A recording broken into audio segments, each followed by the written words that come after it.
कोणी बनवलंय फालतू सॉफ्टवेअर? बॅक एंड करा, फ्रंट एंड करा, काहीच समजत नाही. मला तर वीकेंड शिवाय दुसरं काही सुचतच नाही. If you don't mind me asking, नक्की तुम्हाला काय मिळालंय? हाईक, प्रमोशन की ऑन साईट? या सगळ्या गोष्टी आम्हाला का मिळतील? आणि तसंही त्याचा फायदा काय आहे? नक्की कोणत्या गोष्टीचं सेलिब्रेशन करत होता? बेंच मिळालाय त्याला. बेंच मिळाला? Bench is not a joke brother. बेंचवरच्या फॅसिलिटीज तुला काय माहित मित्रा? मग सध्या काय झालं बाळू? 33 वर्षांचा झालोय तरी प्रेम मिळत नाही. मी काय करू मीनाक्षी? मला तुला काहीतरी सांगायचंय. कोड रन होतोय ना? कोड रन होत आहेत ना? अरे बाळू, कोड शिवाय दुसरं काहीतरी विचार. टाइमशीट भरलीस का? भरलीस का ती टाइमशीट? हॅलो, कुठे आहेस तू?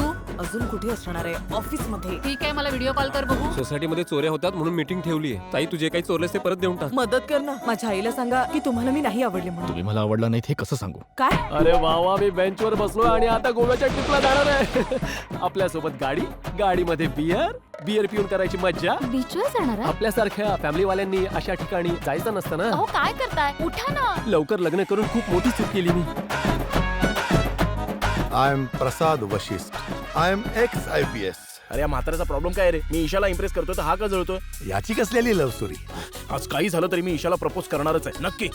तुझ्यासारखा माणूस फक्त ह्याच मुलीच्या काय दुसऱ्या कोणत्याच मुलीच्या लायकीचा नाहीये. तुमची सगळी सिक्रेट्स माझ्याकडे सेफ आहे. तर तुम्हाला माझं सिक्रेट सेफ ठेवायला नको? अहो दादा, कधी आभाळ कोसळताना पाहिले का? माझ्यावर कोसळणार आहे. कॉस्ट कटिंग करणं गरजेचं आहे. बेंचवर बसलेल्यांपासून सुरुवात करू. लिस्ट मध्ये मीनाक्षी रवी बरोबर तुझंही नाव. माझी चूक होती.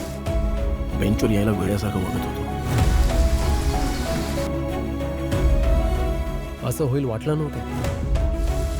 पण आपल्याला हे कधी कळलंच नाही की आपल्यासारख्या लुझरचं आयुष्य नेहमीच बेंचवर असतं.